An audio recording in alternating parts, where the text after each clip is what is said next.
scared of You thought. Wait. Man. What friends? What's your name? Let me make sure I have the right notes. What's his dad's name? Alright, so we'll be in Daniel today. Something we've heard a lot, but I think we can get something else out of it today. We'll be in, let's go with Daniel 3, verse 16 through 17. We'll have that actually mean. Did you steal my sermon? My notes are actually. That's where I got it from. Watch it on YouTube. Alright, if y'all stand, get God's word. Shadrach, Meshach, and Abednego answered and said to the king, O Nebuchadnezzar, we are not careful to answer thee in this matter. If it be so, our God whom we serve is able to deliver us from the burning fiery furnace, and he will deliver us out of thy hand, O king. All right, let's pray. Dear Lord, thank you for this day. Thank you for allowing me to be able to talk about your word today. I pray that you help us all to learn something from the life of Daniel and to stand for you, Lord. I pray that you keep everyone here safe. I pray that you challenge us all. In Jesus' name I pray, amen. All right, so talk a little bit about Daniel. I know we all know about the life of Daniel, different stuff like that, but he was taken from his home, young, basically taken as captive, and we see that he was taken from a good environment where he lived to serve God, right? Taken to an environment where that's not the thing, like he's going to serve the false gods and all that stuff, and where the culture was different. But we see he had choices to make, and the first step we see, I'll be going throughout the whole book of Daniel. Daniel 1:8 says, but Daniel purposed in his heart that he would not defile himself with the portion of the king's meat or the wine which he drank. Therefore he requested the prince of the eunuchs that he might not defile himself. But we see what made Daniel set apart from everyone else, and what established him as being different from everyone else was he purposed in his heart. Right. He wasn't the only person that was taken from their home. He wasn't the only person that was brought into the situation, which wasn't probably the best situation for him. Right. Taken from his family, whole new place, having to serve the king and stuff. But he purposed in his heart. So what does it mean to purpose in his heart? He had a desire to live for God. He said, I know what I want to be. I know what I want to do. And he knew that from the start. He said, I know what I want to be. I know what I want to live for God. So he purposed in his heart. He made that decision. Right. He started with a decision from a young age. He just decided that he was going to live for God. Amen. My question for you guys is, what have you decided at your age? Right. What are your decisions have you made with your life? Sir. Daniel already purposed in his heart that he was going to live for God. And that was established. What's established in your life? What have you set down and said, no matter what, this is what's going to happen? Right. So we see Daniel's first trial, like with eating the king's meat, he ended up doing the right thing, and God worked out everything for him in that situation. So Daniel knew he needed to take a stand. He purposed in his heart not to go against God. He had decided from the start he wanted to live for God. And the thing that God spoke to me was he had his priorities straight. He had his priorities straight. Definitely. Where are you guys' priorities? Does it come to work? Does it come to different things like school, different stuff like that? Where are your priorities? He knew who was king of his life. He had a new earthly king, King Nebuchadnezzar, but he knew who the king of his life was. Right. So I know we don't really have a king of our like nowadays, we have presidents and stuff like that, but in life, what's king of your life? Is it music? Is it a girl? Is it different stuff like that? Who's king of your life? Is it God or is it that type of stuff? He purposed in his heart that it was going to be God. So who's king of your life? Before facing the problems, he already made up his mind. He already had his decision made. He already had a purpose in his heart. Right. So we need young men that are going to make up their minds and live for God no matter what. And that's what he was. He said, that's what I'm going to do. That's what I'm going to be. So that's just Daniel chapter 1. And when I read through Daniel, it always shocks me because we think, all right, that one example of already purposed in his heart, you're like, oh, that was pretty good, right? But he had to make several different stands throughout the book of Daniel. It wasn't just one, there were several different stands. Sometimes we think, oh, we just have to make that one stand. But the devil's going to keep coming back. He's going to keep attacking. Definitely. So the story I kind of want to talk about the most would be when King Nebuchadnezzar created the statue for everyone to worship. So we see in verse 6, chapter 3, verse 6 through 7, it says, and whosoever falls down and worship shall at the same hour be cast into the fire.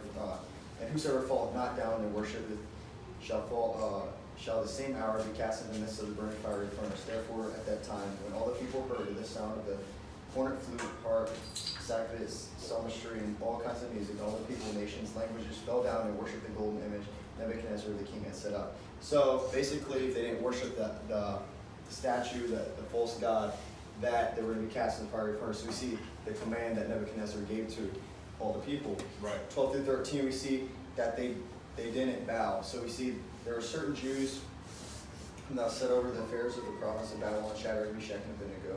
These men, O king, have not regarded thee. They serve not thy gods, nor worship the golden image thou set up. Then Nebuchadnezzar, in his rage, fury, commanded Shadrach, Meshach, and Abednego to be brought before the king.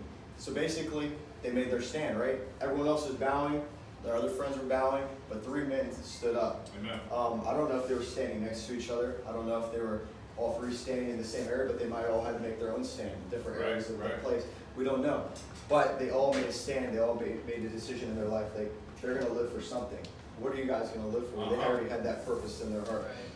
So you see, verse 24 through 25, that then Nebuchadnezzar the king, actually skip, sorry, 15. Let's read in 15. Now, if ye be ready, at what time ye hear the sound of the cornet flute. So he basically resets the whole thing and says, you have another chance. And he says, who is that God that shall deliver you out of thy hands? So he's basically questioning, like, no one's going to deliver you out of the hands of this fire. So then Shadrach, Meshach, all of them respond and say, Shadrach, Meshach, and Abednego answered and said to the king, O Nebuchadnezzar, we are not careful to answer thee. If it be so, our God whom we serve is able. So they knew that God was able to do it. Amen. Able to deliver us from the burning fiery furnace, and he will deliver us out of thine hand, O king. Either way, they knew God was able to do it. Amen. God was able to deliver us out of any situation. But they knew that whether or not he did, they knew he was going to be able to. Right. Whether or not he did or not, but he was able to. So they knew God's power. And then 28 through 30, we see that, actually skip 24, that's why I keep skipping. Then Nebuchadnezzar the king was astonished, rose up in haste, and spake and said to his council, did not we cast 3 men bound in the midst of the fire? They answered, said to the king, true, O king. He answered and said, lo, I see 4 men loose walking in the midst of the fire, and they have no hurt, and the form of the 4th is like the Son of God. Amen. So we see that they were cast into the fire, right? Right. And then God was able to deliver them, and Nebuchadnezzar saw this all, right? Yes. All of them saw that. So the part that I want to get to is verse 28 through 29. Then Nebuchadnezzar spake and said, blessed be the God of Shadrach, Meshach, and Abednego, who has sent his angel and delivered his servants that trusted in him, and have changed the king's words, and yielded their bodies, that they might not serve nor worship any God except their own God. Therefore I make a decree that every people, nation, language which speak anything amiss against the God of Shadrach, Meshach, and Abednego shall be cut into pieces, and their house shall be made a dunghill, because there is no other God that can deliver after this sort.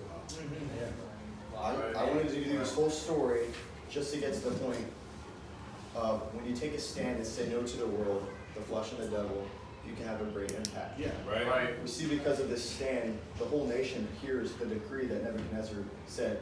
The whole nation was shown the light of God. They were shown the power of God. Right.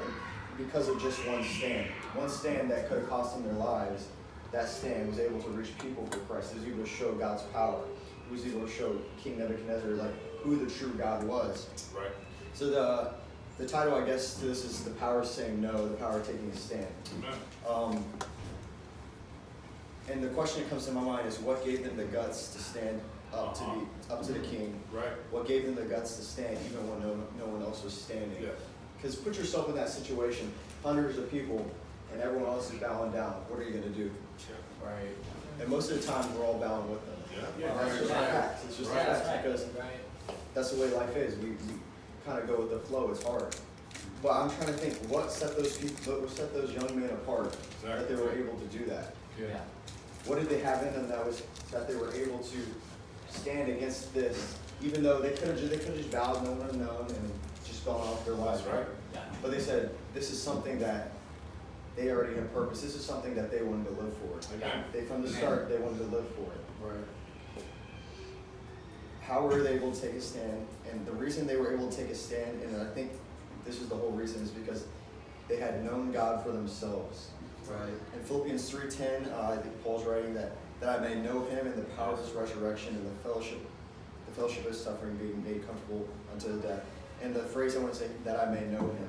Yes. The desire to know Christ. Yes. I think these young men had that desire to know Christ. And I think because that they knew who Christ was, Right. that's why they lived for him. Yes. That's why they had that established in their life that hey, I know Christ for myself. That's who I'm going to live for. That's where my life is going to be. That's where my desire is going to be. Yes. And that I may know him. And having that desire to know Christ, you see that? Johnny swooped in. Yeah. But my question for you guys is, do you know Christ? Do you have that desire to know Christ? We see in Philippians that I may know him, the desire to know him. And we see all throughout David's life, that's a man after God's own heart. How's he a man after God's own heart? Because he had a desire to know Christ. It talks about in Psalms how he thirsted after Christ. Yes. It's after God's word, after being around God. He had that desire to know God. How do you be a man after God's own heart? Desire to know him. Amen. These three men desired to know Christ, and they knew who God was for themselves. Yes. And they had that desire in their life for themselves. And that's how they were able to stand. That's how they were able to make a difference. That's how they were able to have the power to say no. Because they knew who they were living for. Right. Amen. My question for you guys is, you guys are getting older, time to make decisions. Who's king of your decisions? Who's going to be, or do you know Christ? And who are you going to live for? What type of life are you going to live? Right. And that's the decision these young men had to make. Like they had to make these decisions, or they would have been bowing down.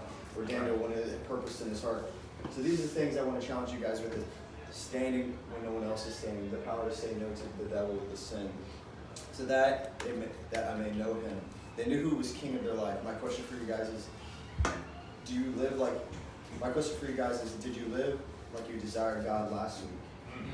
Last week, today, have you lived like you desired God? Good. When you live each day, can someone look like that's the guy that desires God? That's the guy that wants to live for God. How are you guys living in your daily lives? Does God know that you're searching after him? Or are you just someone that's just kind of just going through the motions? Yeah.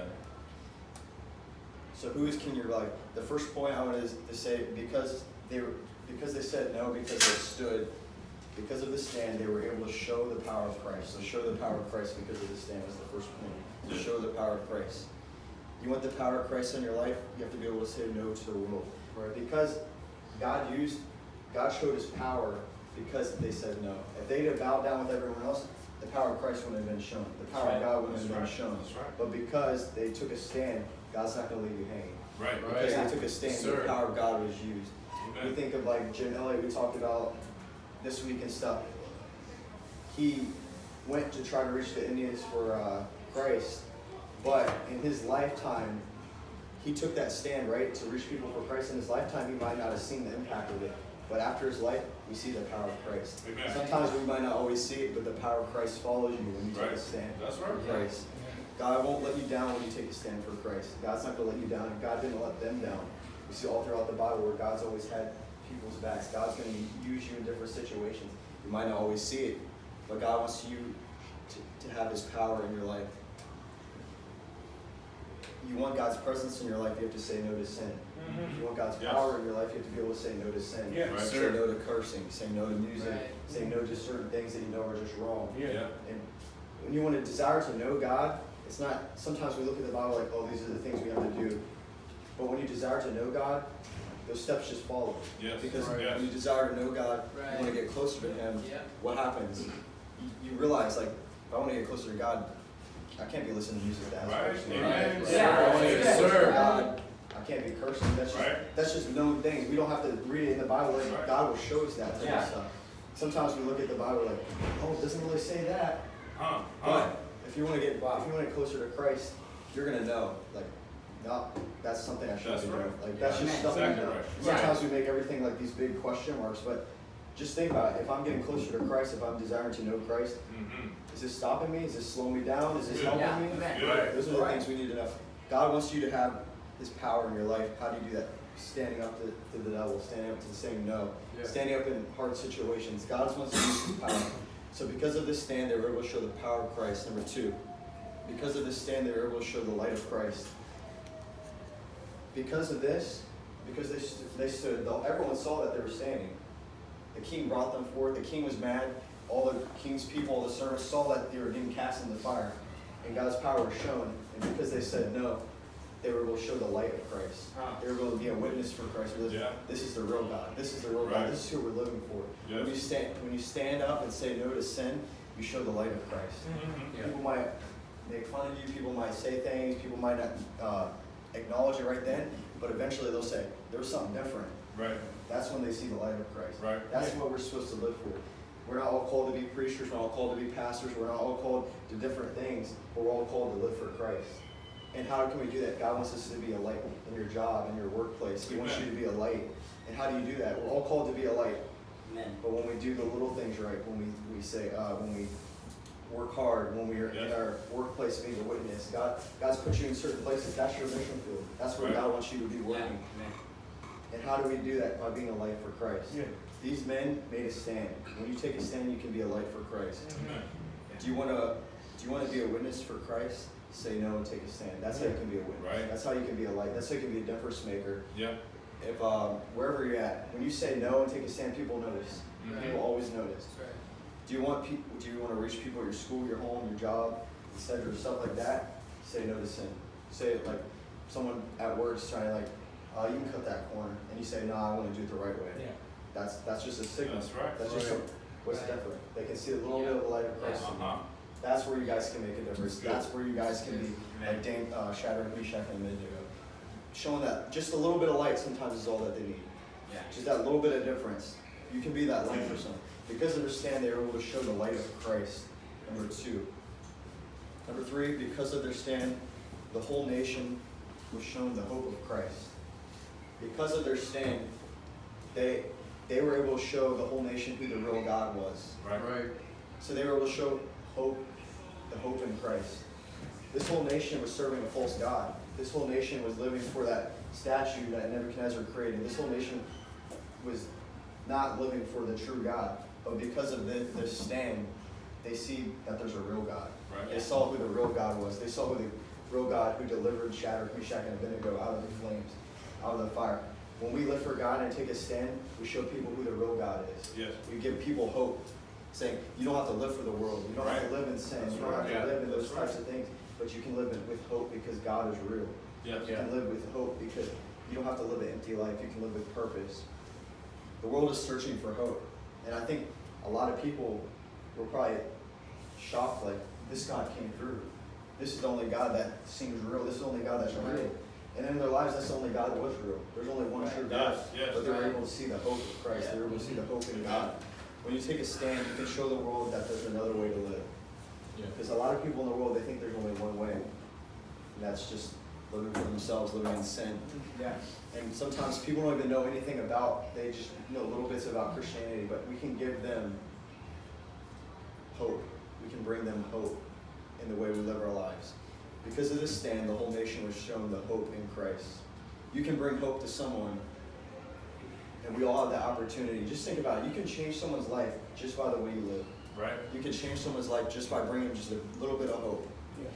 I was talking about it earlier today with the junior church with the teens. We were talking about Jabez, and then we talked about how people don't have hope. People are living for the world. And this girl that went to my school about 2 months ago committed suicide. Wow. And you're like, what? Division I athlete had all this in her hands. All this stuff didn't satisfy her, right? But committed suicide. Mm-hmm. Division I athlete has everything. Looked up to, probably all the friends, could have went to any party, could have been popular, could have had a good paying job, but committed suicide. Why? It doesn't satisfy, no hope. Right. Yeah. This is real life stories. This girl committed suicide. Exactly. Wow. Real life stories. And it's happening all over the U.S. Yeah. Yeah. Why? That's right. It doesn't satisfy, no hope. Yeah. They're living for that. They're living for the world. That's what Nebuchadnezzar's statue, the world. That's compared to nowadays. That's what people are living for. That's what people are bowing down to. That's right. Who are you bowing down to? God or the world? Yeah. You have the opportunity to bring hope to someone. And then we see this whole story, right? They were able to show the power of Christ, the light of Christ, to bring hope through Christ. This whole story, right? They took this major stand, right? Thrown in the fiery furnace, all this and that. That's enough for one lifetime, right? Yeah. But you go to chapter 6, the devil isn't going to stop. Uh-huh. You take one stand, he's like, all right, I like it. He likes the battle. He doesn't like, if it's an easy fight, he's just gonna knock you out in one shot. But he wants to battle with you. He wants to take you down, whatever it takes. The devil wasn't afraid that Daniel stood once when he purposed in his heart. He wasn't afraid when Daniel stood twice. He's like, I'll keep going at him. Daniel chapter 6, when he was thrown into the lion's den. Sometimes I forget that these two things happened in the same Daniel. Like, he was cast into the fiery furnace and then cast into the lion's den. That's two different things where he could have just died. But both times, you don't see any stress in his life. You don't see any worry. Because he knew who was king of his life. Right. What's going to get you to stop living for Christ? Is my question. What's going to get you to stop living for Christ? What's going to get in your way from? What's going to set you back from serving God? We learn about raising the bar. What's going to get you? What's going to get you to lower your bar? What are those things that are popping in your head right now? Those are the things that you need to work on. Because we all think of those things. Sometimes we struggle with maybe reading our Bible or maybe praying, different stuff like that. We all struggle with that. That's just something we all struggle with. But is that's going to hold us back from Christ? If we want to know Christ, this is where we should be at, right? Yeah. This is where we should be dwelling at. Why do people sell out? And you see it all over the place. Why do people sell out? Because they never really knew God. Like I said earlier, because they knew God, they were able to take a stand, right? But if they didn't really know God for themselves, they wouldn't have been taking any stand. Right. And that's why people sell it, because they never knew Him for themselves. That's right. My challenge for each and every one of you is to know God for yourself. To seek Him, because that's where it's at. What has God done in your life? God should be working in your life. You should be thinking like, you know what, God's really helping me in this area. That's right. Yeah. And if you can't find areas where God's been helping you, maybe you're not seeking after Him. Maybe you're not dwelling or searching after Christ. Do you think your current lifestyle makes you stand apart enough that people see Christ in you the same way they saw it through Daniel? People knew that there was something wrong with different about Daniel. Like, they knew he was going to pray. They knew exactly, like, oh, we know he's going to be up there. They had it set up and everything. They're like, oh, he's going to be up there. After they made the law and stuff, That's right. they went there. He was so set in serving God and so desired to know God and to seek after God, to live for God, that people knew it. What do people look when they look at you? Do they think, you know what? He's not gonna mess up. Yeah. He's desiring after God. Wow. He's made that decision in his life. Like, that's a guy like that guy's real.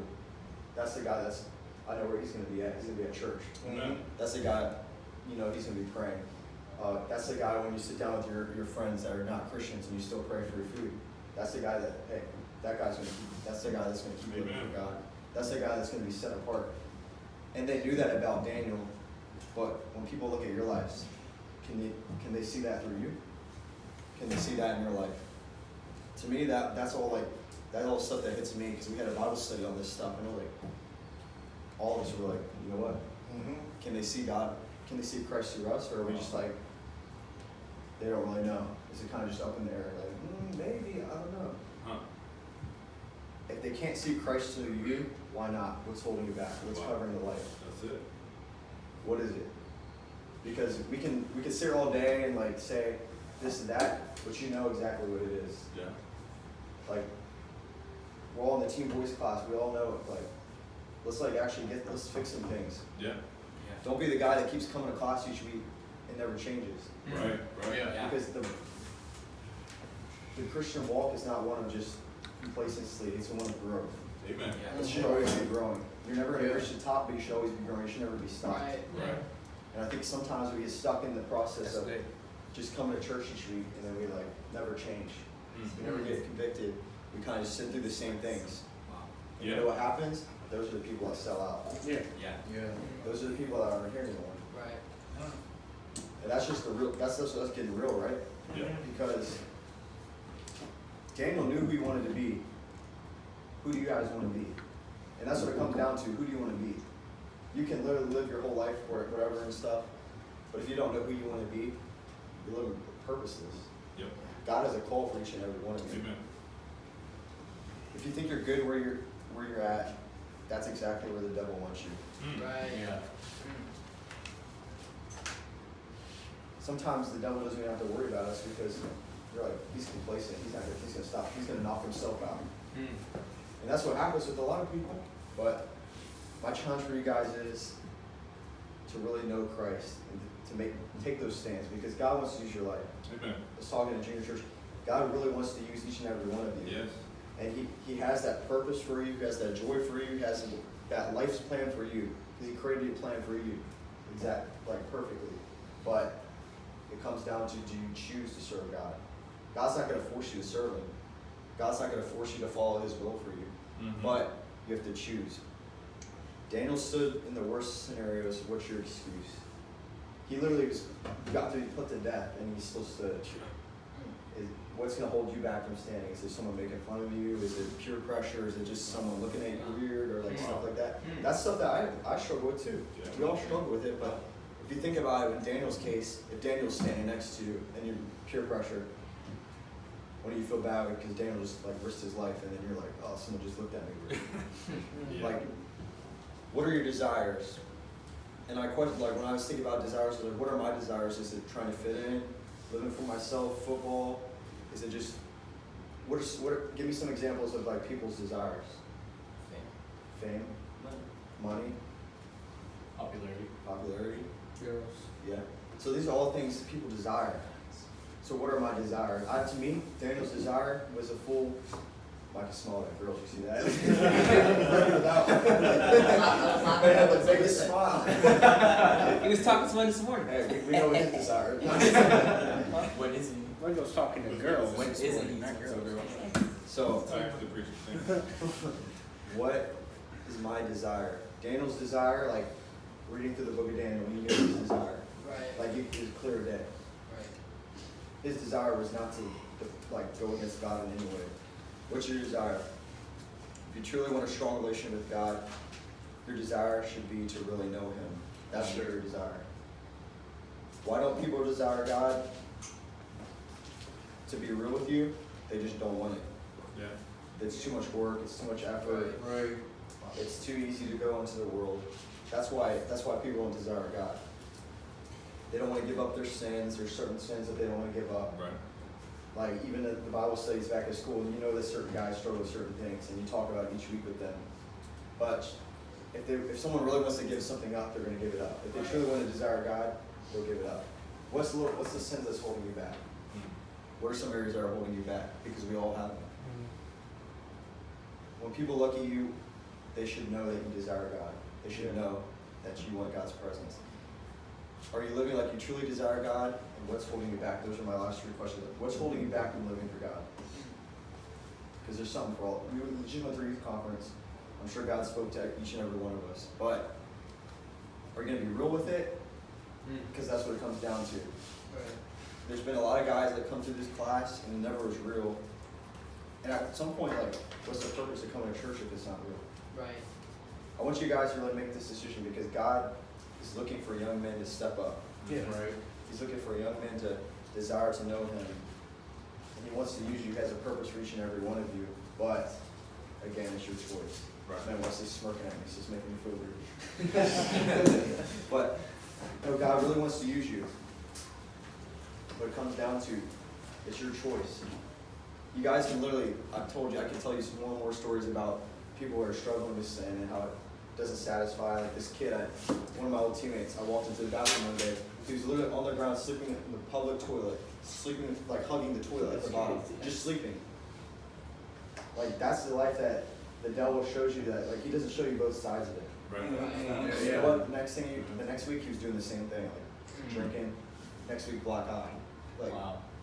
This stuff's not going to satisfy you. It's not going to give you that purpose, that desire. And you know what people in the world are? They're just living with no purpose.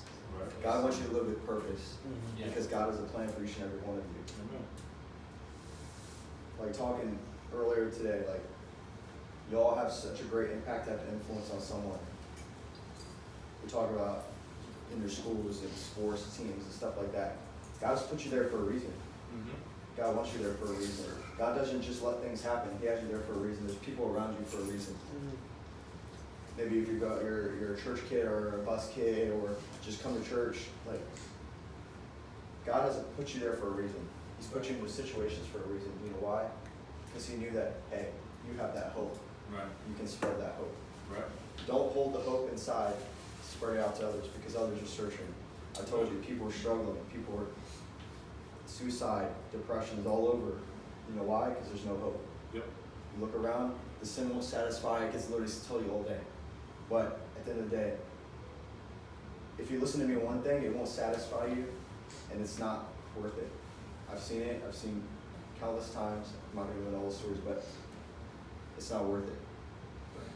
The only thing that's worth it is desiring to know God and living for Him. That's my challenge for you guys today is, who do you want to be and where's your desire at? Like Emerson, God wants to use you big time. Amen. But where's your desire at? Brian, God wants to use you big time. But where's your desire at? Right. Terry, God wants to use you. But where's your desire at? Right. What's holding you back? Yeah. What's holding you back from God using you to do something big? Those are the things. God wants to use every one of you. And let's pray. Dear Lord, thank you for this day.